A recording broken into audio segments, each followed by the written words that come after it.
అస్మద్గురుభ్యో నమ. శ్రీమతే రామానుజాయ నమ. నేటి మంచి మాట ఏమిటో తెలుసుకుందామా? పువ్వు తొడుమ నుండి విడిపోతుంది, పండు చెట్టు నుండి రాలిపోతుంది. కానీ ఎన్ని కష్టాలు ఎదురైనా తల్లిదండ్రులు మాత్రం తమ పిల్లలను విడిచిపెట్టరు అని మహాభారతం చెబుతుంది. పిల్లలపై తల్లిదండ్రులకున్న అనుబంధం ఎలాంటిదో కృష్ణుని ఎడబాటును భరించలేని యశోదానందనుల హృదయావేదనను ఒక్కసారి తెలుసుకుంటే అర్థమవుతుంది. శ్రీకృష్ణుడు మధురకు వెళ్ళినప్పుడు ఆ ఎడబాటును సహించలేక తల్లి యశోద దుఃఖ సాగరంలో మునిగిపోయింది. దుఃఖంతో కుమిలిపోతున్న యశోదను చూసి నందుడు కూడా కన్నయ్య లేకుండా మేము బ్రతకలేం అని కన్నీరు మున్నీరు కాసాగాడు.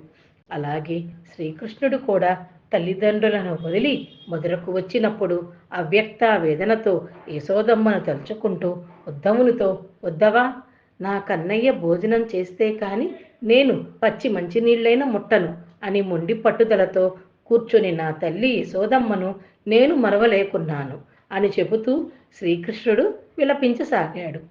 కంసుని చెరసాల నుండి దేవకి వసుదేవులను విడిపించిన తరువాత బలరామకృష్ణులు వారికి పాదాభివందనాలు చేసి వారి పట్ల కృతజ్ఞతా భావాన్ని ఇలా వ్యక్తపరిచారు. అమ్మా నాన్న, మేము ఇన్నాళ్ళు మీ ప్రేమ ఆప్యాయతలను పొందే అదృష్టానికి నోచుకోలేదు. ధర్మార్థ కామ మోక్షాలనే పురుషార్థాలు సాధించటానికి అవసరమైన ఈ దేహాన్ని ప్రసాదించిన వారు మీరు. అలాంటి దుర్లభమైన మానవ దేహాన్ని ఇచ్చిన మీ రుణం తీర్చుకోవటానికి మాకు 100 ఏళ్ళైనా సాధ్యం కాదు. బలరామకృష్ణులు పలికిన మాటల వల్ల తల్లిదండ్రుల స్థానం ఎంతటి మహోన్నతమైనదో మనం అర్థం చేసుకోవచ్చు.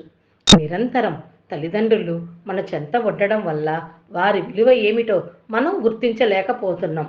వారి పట్ల నిర్లక్ష్య వైఖరిని చూపుతున్నాం.